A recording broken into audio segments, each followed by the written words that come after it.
I am very happy to finally be saying this where we're reviewing spoiler review of Game of Thrones, Blood of My Blood. Now, watching this episode, doesn't it seem like these episodes, now that I'm finally caught up, it feels like these episodes go by faster. And I'm just like, ugh! So we're going to be talking a lot what happened in this episode, but just to give you a quick recap, we did see Sam take Gilead to his household. His dad, his mom are there. We see also Ira, or Aya, Ayola. It's not Ayola, it's like Aya. I call her Aya.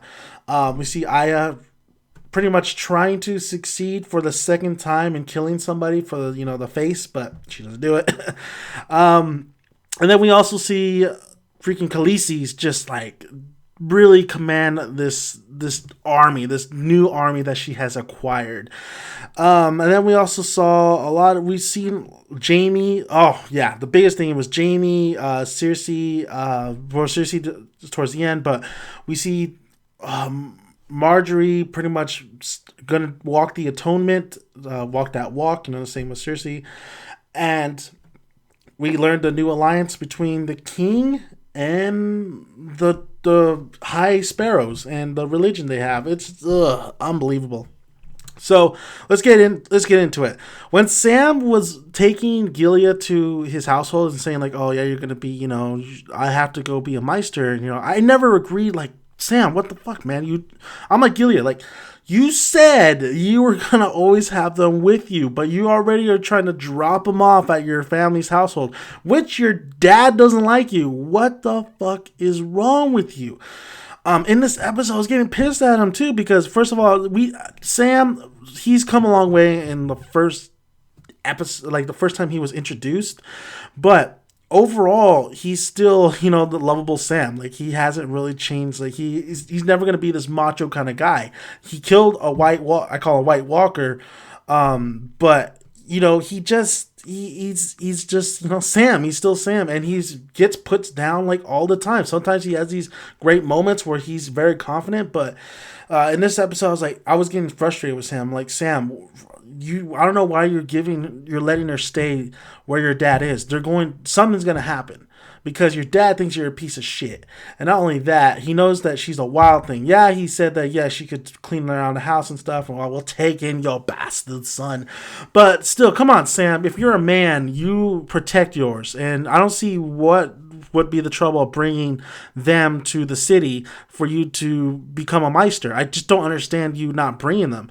And in this episode, I thought for a moment that he wasn't going to bring them once again. And Gilead's starting to, I think, really fall for Sam, or really does have feelings for Sam, of course. Sam says that that's his family, but Gilead, I think, understands like us, like, why are we not going with you? I don't understand this.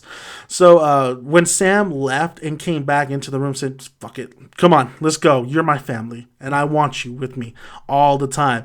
Like, I was like, yes, Sam, thank God, because if you would have left them there at your father's house, like, I would have been pissed. I would have said, dude, Sam, you're such a fucking wimp. But it was good. It's good to see Sam just nut up and shut up and just take Gilead and stuff. Because I love that. I like those two. I really do like those two, especially little Sam. I love how he did take the sword, the Valencia sword or whatever it's called. That's same material that could take out these White Walkers, like what Jon Snow has. So that's going to come into play later on. He's going to become a Meister, but remember, he did say that he was going to go back to where Jon is and help Jon. Of course, Jon doesn't want to be, his watch has ended. He doesn't want to be the commander of the Crows. And I think this is because it's setting up for Jon to become much more than just, the commander of the Crows and, watch Castle Black. I think he's set to be a king to rule. I mean, he is technically almost the last son of Stark, but we still have Bran. We'll get into Bran right now, and let's get into Bran right now. So Sam and Gilead are going to the city for him to become a Meister. But Bran, man, boy, last episode when the White Walk, I call them White Walkers, when the White Walkers were storming in and fucking everything up, and I was in Hodor, man. That's my boy, Hodor. I was like, oh man, it was crazy. That was a crazy ass episode with Hodor and stuff.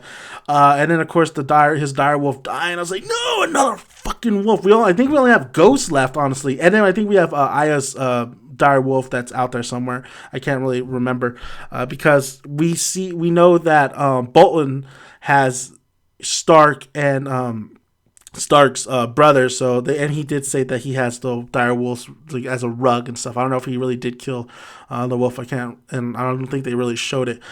But going back to Bran, like I was a little bit worried about Bran. I'm like, dude, that'd be kind of trippy if they killed him off like that. But I'm pretty sure he has more left to do. Him and what's her name is saved. The girl that he's with are saved, and I knew it. I knew it was him. I was like, there's no way this guy is dead because he's kind of. They always mention his name. They always kind of bring him back a little bit into the fold, and that's Uncle Benji. Uncle Benji is back, and I was like, yep. I knew that shit was going down. I knew he was still very much alive, and he is. He's very much alive. He takes out some of the White Walkers that are surrounding Bran and stuff, and he takes Bran and the girl, and he just kind of really discusses like basically, yeah, this is how I survived, and you are the three-eyed crow. So it's gonna be interesting to see what Bran. How this all come, like what this is the new is Bran. Where's Bran gonna do now? Bran is now he got to his goal. Now what is he gonna do? He had to leave, so where is he gonna go? Is he gonna go to Jon? Find Jon? I mean, I'm assuming he's gonna go find Jon now, especially with Uncle Benji with them. So we'll see how that goes.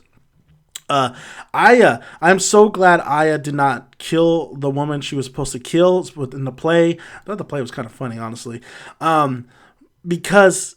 It's just you kind of already knew when you watched her train with them and like try to become one of them, the faceless person, that it's not a good fit. She's never going to. She has too much of revenge on her mind. She's too much of a Stark to be anything else, and she is nobody. She's somebody, and that somebody has other destiny lies somewhere else. So her not being able to kill anybody, to kill the one person she was supposed to, and not getting a second chance after this, by the way, and then now, I can't remember the guy, the faceless guy, and the girl are going to go after Aya at this point, because I love how Aya grabbed her sword from the rocks, like, this is me. This is always going to be me. I love that. That's how I pictured it and how I was reading it.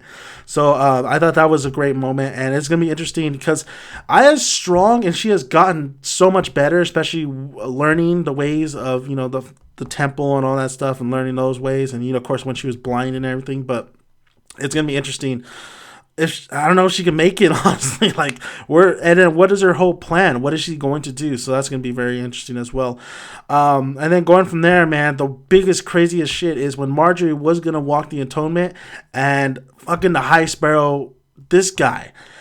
I hate this guy's gonna get his. This guy is going to get his.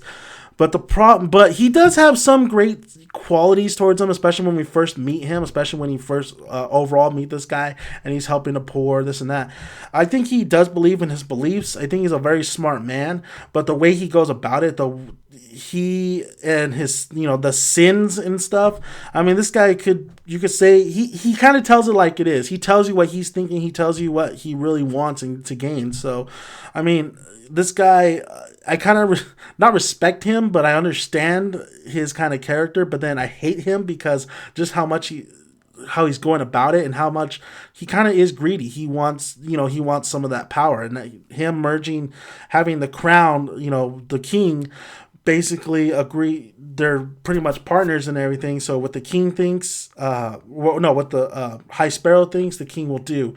Like it's all bad. It's basically all bad. It's basically what we have right now. We have the government, who's a high power, and we have pretty much the religion's a high power too. So and you have both of them together. It's you've seen that throughout the years, throughout history of everything, throughout the history. So when you have religion and pretty much the government together, that's a force to be reckoned with. So the king sends Jaime off, says you're done, you're not, you can't, you can serve the king, but you need to serve it somewhere else. So Jaime's gonna go somewhere else. So that was very, very interesting as well. It's their son who's the king, and now has an alliance with the High Sparrow. I'm pretty sure in order to get the now to get rid of the High Sparrow, you have to get rid of the king. And I think we all know that he's not gonna. Jaime and Cersei's son is not gonna stay king for very much longer. You have freaking Khaleesi's with her dragon, with another army. Of course, we still have Tyrion trying to. Bring order to her city, and she's gonna come. She's coming back. She's coming back, and then she also has the two other dragons who were chained up. So we'll see how pissed they are. So it's gonna be very interesting. What her pretty much, what her outlook is, or what it's gonna be pretty much what the city's outlook is when they see Khaleesi's with this army and the dragon and stuff. It's time to move. And then plus her ships are gone. So how is she gonna cross? It's time for her to fucking start doing shit. She did do shit. Like she did conquer the city. She was fine and dandy where she was at. But it's time for her, like she said, to take the Seven Kingdoms. And I'm waiting for it. I can't wait. There's a lot of movement going on here, especially with Jon going to take Winterfell. There's a lot of Sam becoming a Meister. That's going to be coming to play pretty soon. We have Bran who's finally leaving where he was. The Arya leaving where she's going, where she was as well. A lot of people moving. A lot of parts are moving. So where are they moving to? It's like a board game, right? You're moving these chess pieces, and we're seeing what can you do? What are they going to do? What's the only option to do? So I think Game of Thrones is amazing. I'm glad I caught up. I'm glad I'm now reviewing it. This is the spoiler review. I will have a regular review and just give you my overall thoughts of just the look and the overall what I think about the episode of production wise and direction wise. Just an overall good review. But this one I want to get more in depth and really have my thoughts on it. I think I want to do a lot of more theories on Game of Thrones, especially with The Walking Dead as well, and just talk more Game of Thrones because I have a lot of things to say about Game of Thrones, especially Jon Snow, especially Khaleesi's, especially Bran, and heartbreaking deaths. The wild thing with who was had Bran's brother and watching over him. I was like so sad that she died just in an instant. Like she wasn't even like.